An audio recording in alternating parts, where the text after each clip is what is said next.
আলাইকুম। এটা দায়িত্ব অবস্থায় জজ করে কি দায়িত্ব? হাইকোর্ট এটা তো অন্য কোনো কোর্ট না, এটা তো দায়িত্ব অবস্থায় কেউ থাকতে হবে।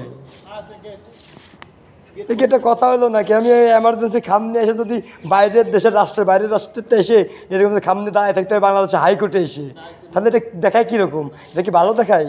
আপনি বলেন। লোক গেট খুলতে গেছে, এত বড় বড় জজ গেটে পালতিছে টাকা দিয়ে, সরকারি টাকা, আমাদের টাকা, আমরা ট্যাক্স দিচ্ছি। আমি একজন প্রেসিডেন্ট, কথা কি আপনি বুঝেছেন? এই জায়গায় সে আমাকে দাঁড়িয়ে থেকে মানায়? সুদখোর ঘুষখোর সব জজ হয়েছে বাংলাদেশের, কোনো কোনো চাটের বেড়া ঠিক মতো করে না।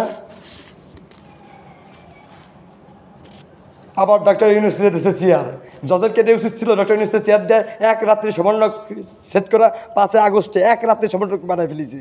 এক রাত্রি বানাইছেন আপনি কোন সিস্টেম করে। তাছাড়া 5 আগস্টে আমি বসে যেতাম চেয়ারে, আবার আজকে আবার ডাকিছে, ডেকে পলাইছে সব।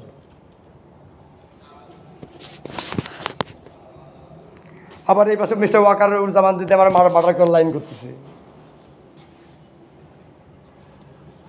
এ পাশে আবার পুলিশ প্রধান দিয়ে।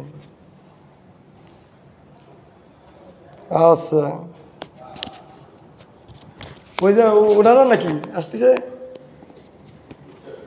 তা কেউ না কেউ তো থাকবে।